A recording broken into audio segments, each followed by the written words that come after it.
সাধারণ গণিতের অনুশীলনী 2.1 এর ধারাবাহিক ক্লাসে সবাইকে স্বাগতম।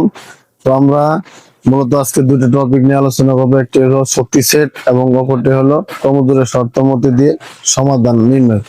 তো আমরা জানি শক্তি সেট হলো কোন সেটের সকল উপসেট নিয়ে গঠিত সেটকে শক্তি সেট বলা হয়।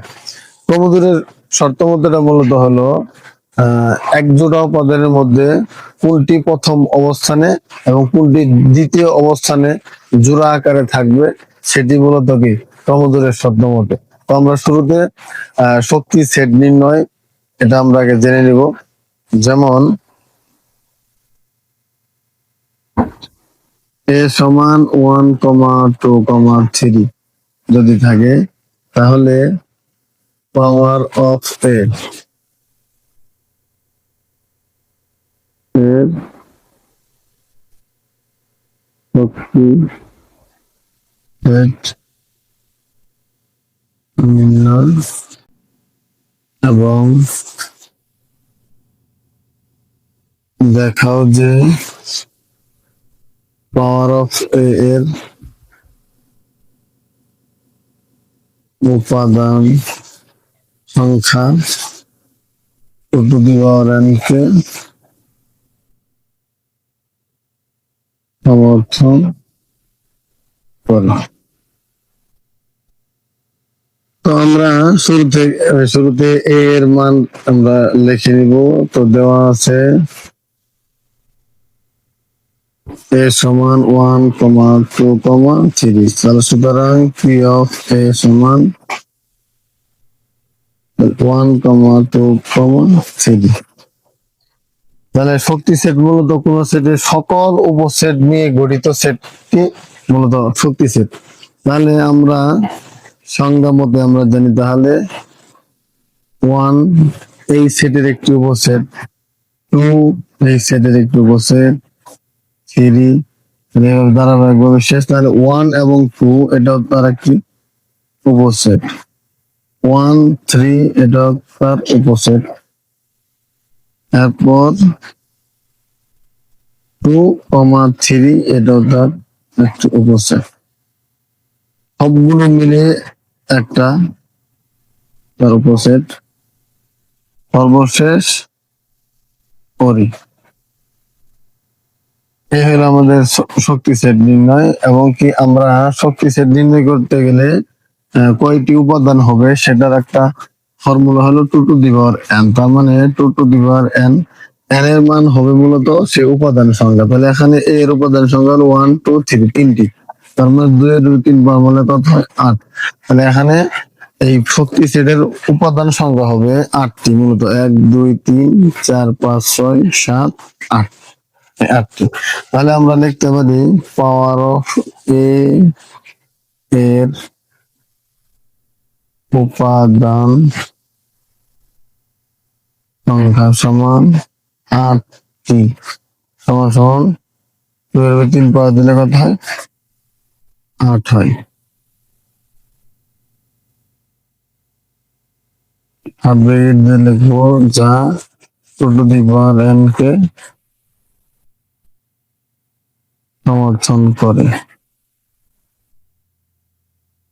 এটাই দেখানো হলো।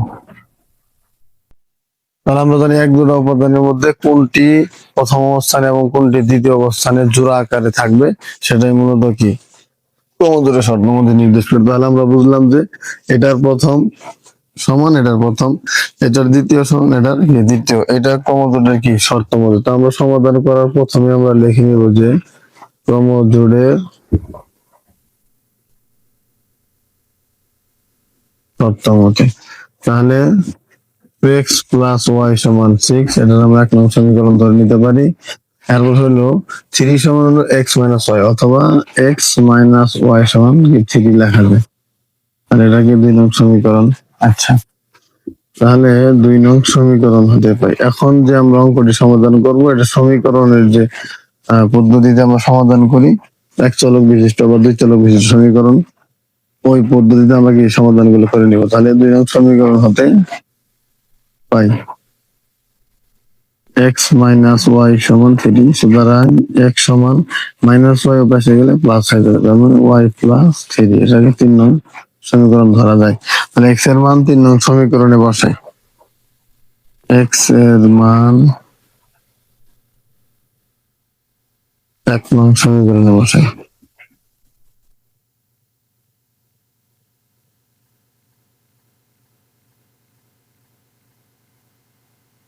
আমাদের 1 নং সমীকরণটি হলো 2x প্লাস ওয়াই সমান 6।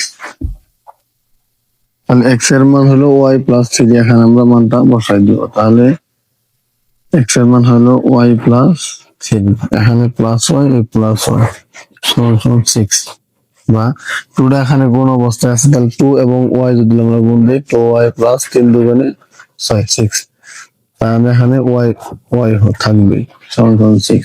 তাহলে আমরা জানি 2y এবং y যোগ করলে হয় 3y সমান প্লাস 6, পক্ষান্তর করলে মাইনাস 6 হয়ে যাবে। তাহলে 3y সমান 6 থেকে 6 গেলে 0, সুতরাং y সমান এখানে 3 গুণ অবস্থায় আছে, আমাদের পক্ষান্তর করি তাহলে কি ভাগ হবে, তাহলে 0 ভাগ 3, সুতরাং 0।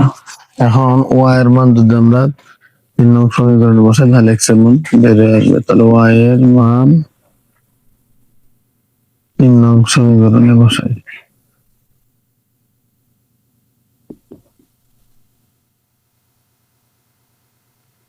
আচ্ছা, 3 নং সমীকরণটি হলো x সমান y প্লাস 3। তাহলে আমাদের x সমান y এর মান হলো 0, 0 যোগ 3, সুতরাং x সমান 3।